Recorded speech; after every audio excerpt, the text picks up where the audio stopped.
एक महान छोटी राणी. कोणी एकेकाळी कास्पिया नावाच्या एका महान राज्यात तिथला राजा व राणी यांना देवाज्ञा झाल्यामुळे शोककळा पसरली होती. त्यांच्या मागे त्यांची 8 वर्षाची एकुलती एक मुलगी सोफिया राज्याच्या एकमेव वारसदार म्हणून उरली होती. कास्पिया दुःखाच्या अनिश्चिततेच्या छायेखाली होतं आणि तिच्या दुष्ट पंतप्रधान झरानला ह्याची पूर्ण कल्पना होती. आपण त्या लहान मुलीचा राज्याभिषेक करू. जेव्हा राज्यातील लोक ते किती वाईट राज्य करते आहे स्वतः पाहतील, मी त्यांची खात्री करून देईन. कॅस्पियाच्या उज्ज्वल भविष्यासाठी मला सगळा कारभार सांभाळला पाहिजे. आणि मग पौर्णिमेच्या रात्री सोफियाचं कॅस्पियाची राणी म्हणून राज्याभिषेक झाला.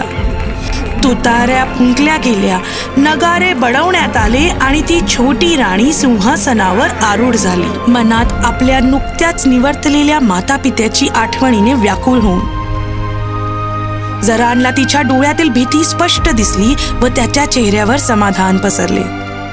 महाराणी, मी शेवटच्या श्वासापर्यंत तुमच्या सोबत निष्ठावंत विश्वासू राहीन ही प्रतिज्ञा करतो आहे. मी माझ्या दालनात जाऊ शकते का आता, परवानगी असेल तर? ओ अवश्य महाराणी. दासी, कृपया राणी साहेबांना त्यांच्या दालनात घेऊन जावं. त्यांना जे लागेल त्याची काळजी घेतली जावी.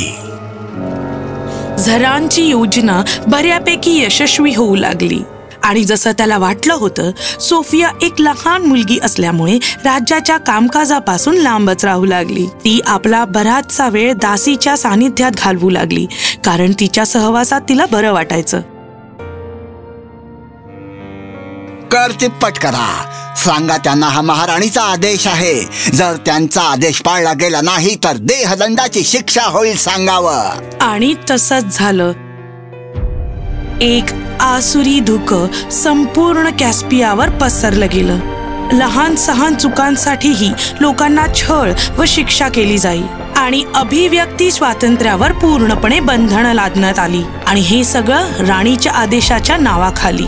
पण राणी या सगळ्यांपासून अनभिज्ञ होती. ती एका अजाणतेत जगत होती, जेव्हा तिची प्रजा राजवाड्याबाहेर यातना भोगत होती. पण एके दिवशी काहीतरी झालं. आपल्या लहान मांजरीला पकडण्यासाठी ती दरबारात दाखल झाली, जिथे तिला साखळ्यांमध्ये बांधलेला एक माणूस झरानच्या पुढे गुडघे टेकलेल्या अवस्थेत दिसला. ओ, हे काय चाललंय? महाराणी, तुम्ही उगाच स्वतःला त्रास करून घेऊ नका. या माणसानं राजद्रोहाचा अपराध केला आहे. तुमच्याबद्दल वाईट उद्गार काढलेत. आम्ही त्याचा जाब विचारतोय. जाब विचारत आहात? होय महाराणी, त्याला फासावर लटकवण्यात येणार आहे. असं आहे का? तुमचं नाव काय आहे महाशय? फिलिप. फिलिप, मी असं काय केलंय की तू माझ्याबद्दल वाईट बोलतोयस? आम्ही तुमच्या राज्यात सुखी नाही आहोत हे दिसत नाहीये का तुम्हाला? माझ्या बायकोची आणि मुलीची उपासमार होते कारण मी त्यांना खाऊ घालू शकत नाही. आणि कसं घालणार? आम्ही जे काही कमावतो ते तुम्ही कर म्हणून वसूल करता. बस कर, नाही तर तुझं मुंडकं छाटेन. झरान, तुला मुक्त करण्यात येत आहे फिलिप. झरान, याला त्याच्या कुटुंबासाठी पुरेसं अन्न मिळेल याची तुम्ही कृपया काळजी घ्या. आपण मी जे सांगते ते करा. होय होय महाराणी. चकित झालेल्या फिलिपला सोडण्यात आलं. झरान रागाने त्याला दरबारामधून बाहेर पडताना पाहू लागला. तो कोणत्या करांबद्दल बोलत होता?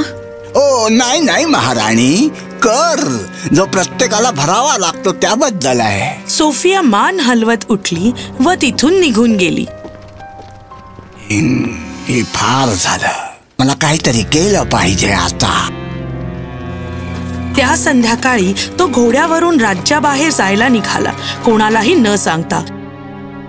दरम्यान सोफिया अजून त्या चिंताग्रस्त चेहऱ्याच्या फिलिपचा विचार करत होती आणि त्या साखळ्यांचा ज्यांनी त्याला बांधलेलं. काय झालं महाराणी?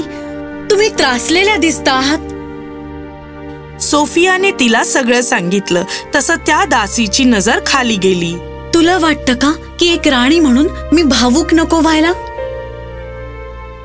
एक राणी म्हणून महाराणी, तुमचं प्रथम कर्तव्य तुमच्या प्रजेला खूप आनंदात ठेवणं आहे. मला वाटतं तुम्ही आज योग्य तेच केलं, पण ही फक्त सुरुवात आहे. तुला काय म्हणायचंय? आणि मग त्या दासीने राणीच्या आई वडिलांच्या मृत्यूनंतर त्यांच्या राज्यात जे काही चाललं होतं ते सगळं सांगितलं. त्या लहान राणीला धक्का बसला व तिच्या डोळ्यातून अश्रू वाहू लागले. मला माहित आहे की तुमच्या वयाच्या मुलीसाठी ही सगळी जबाबदारी घेणं कठीण आहे, पण आता फक्त तुम्हीच या राज्याला वाचवू शकता. दुसऱ्या दिवशी सकाळी सोफिया आणि ती दासी साध्या बायकांच्या वेशात राजवाड्याबाहेर पडल्या व बाजारात गेल्या. 50 फटके जर तू आत्ताच्या आत्ता कर नाही भरलास तर. पण माझ्याजवळ तेवढे पैसेच नाहीयेत. माझं सगळं पीक खराब निघालं. मला माहित नाही. थांबा, तुम्ही त्याला अशी शिक्षा नाही करू शकत. तुम्हाला त्याला राणी समोर हजर केलं पाहिजे. चालायला लाग लहान मुली, नाहीतर मी तुझा जराही विचार करणार नाही. काय? महाराणी, तुम्ही माझ्या नावाने फक्त करच गोळा करत नाही आहात, तर माझ्या प्रजेला शिक्षा करण्याचा दुस्साहसही करता. शिपाई,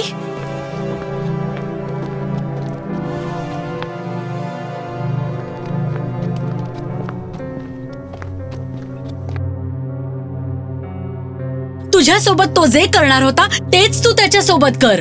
पण चल लवकर.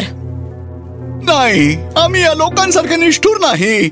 आम्हाला एक साधं आणि आनंदी आयुष्य जगायचं आहे. आम्ही हिंसा करूच शकत नाही. कळलं का तुम्हाला? तुम्हाला फरक जाणवला का? काही लाज वाटते का जरा तरी? ज्या लोकांचा तुम्ही छळ करत होता ते तुमच्याशी निर्दयीपणे वागू इच्छित नाही.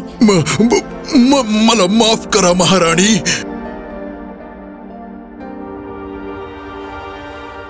जे कोणते नवे कर लादले गेले असतील ते आतापासून गैर लागू ठरवले जात आहेत. समजलात? ज्यांना भरणं जमणार आहे त्यांच्याकडूनच कर घेतले जातील. ज्यांचं उत्पन्न खूप कमी आहे त्यांच्यावर कर लादण्यात येत नाही. आणि आम्ही ज्यांनी तिप्पट कर भरला आहे आमच्याजवळ काहीच उरलं नाही. सगळं मंत्रिमंडळच भ्रष्ट आहे, पण न्याय दिला जाईल. फिलिप, मी आतापासून तुला माझा नवीन अर्थमंत्री आणि सल्लागार म्हणून नियुक्त करते, जर तुला हा हुद्दा मान्य असेल तर. हा माझा सन्मानच असेल महाराणी. सोफिया आणि फिलिप पुन्हा राजवाड्यावर गेले. तिने खजिनदाराला बोलावलं आणि त्याच्यासोबत कर वसुली संदर्भात एक प्रदीर्घ चर्चा केली. तिला असं कळलं की बराचसा कर राज्याच्या तिजोरीपर्यंत जातच नाहीये, पण मंत्र्यांकडेच राहतोय. फिलिप, ते मंत्री कोण आहेत ते शोध आणि त्यांना माझ्याकडे घेऊन ये. फिलिपला हे करण्यासाठी जास्त वेळ लागला नाही. त्याचे काही सैनिक मित्र होते ज्यांनी त्याला सगळं सांगितलं. सगळ्या भ्रष्ट मंत्र्यांना शहराच्या चौकात बोलवलं गेलं, जिथे त्यांना लोकांसमोर अपमानित करून राज्याबाहेर हकलवून देण्यात आलं. नंतर सोफियाने जरानला बोलवण्यास सांगितलं, पण त्याचा कुठेही पत्ता नव्हता. त्याच्यासाठी न थांबता त्या लहान राणीने अन्यायापूर्वक तुरुंगात टाकलेल्या सगळ्या जणांना मुक्त केलं. पुढच्या काही दिवसात सोफियाने राज्यात बऱ्याचशा सुधारणा केल्या व आपला महाराणीचा दर्जा स्थापित केला. पण कॅस्पियामध्ये गोष्टी सुविहित होण्याच्या मार्गावर असताना शेजारच्या राज्याने, जे कॅस्पियापेक्षा दुप्पट मोठं होतं, त्याने आक्रमण केलं आणि ज्याने तिथल्या राज्याला मदत केली तो होता जरान. त्याने जाऊन त्या राज्याला कॅस्पियावर हल्ला करण्यास उद्युक्त केले, असं सांगून की हीच योग्य वेळ आहे कारण राणी अजून लहान व अनअनुभवी आहे. महाराणी, स्टॉपियाने आपल्यावर हल्ला केलाय आणि जरान त्यांना मदत करतोय. म्हणूनच इतके दिवस तो इथे नव्हता. होय, आणि त्याच्यासोबत इतरही भ्रष्ट मंत्री सामील आहेत ज्यांना तुम्ही राज्याबाहेर काढलं होतं. आपण काय करू शकतो फिलिप? ते माझ्यावर सोडा. फिलिपनी राज्यातील सगळ्या लोकांना शहराच्या चौकावर बोलून घेतलं. आपल्या राज्यावर संकट आलंय, आपल्या राणीवर संकट आलंय. त्यांचं सैन्य आपल्या सैन्याच्या दुप्पट आहे, पण तरीही आपण जिंकू शकतो. कसं काय? जर सगळ्यांनी भाग घेतला तर. तुम्ही तुमच्या राणीसाठी युद्ध करायला तयार आहात का? हो हो हो. तुम्ही राजमुकुटाच्या प्रतिष्ठेसाठी लढायला तयार आहात का? ती आमच्या जीवासाठी लढली. आम्ही शेवटच्या श्वासापर्यंत तिच्यासाठी लढू. मी तयार आहे. हो हो हो. महाराणीचा विजय असो. महाराणीचा विजय असो.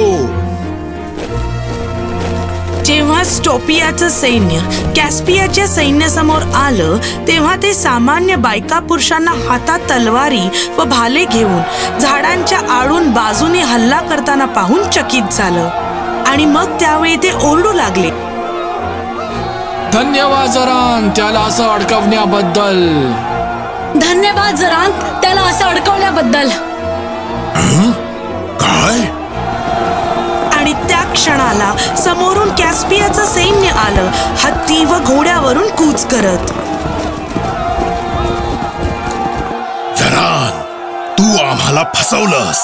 नाही नाही महाराज. तू ह्याची किंमत मोजशील. सैनिकांनो, माघार घ्या, परत चला. स्टोपियाचं सैन्य परत गेलं, जरानला मागे सोडून, जो न आता कॅस्पियाचा राहिला न स्टोपियाचा. तो जीव वाचवण्यासाठी पळाला, पण समोर त्याला सोफिया तिच्या घोड्यावर बसलेली दिसली. तू पळून जाशील तरी कुठेस? हा,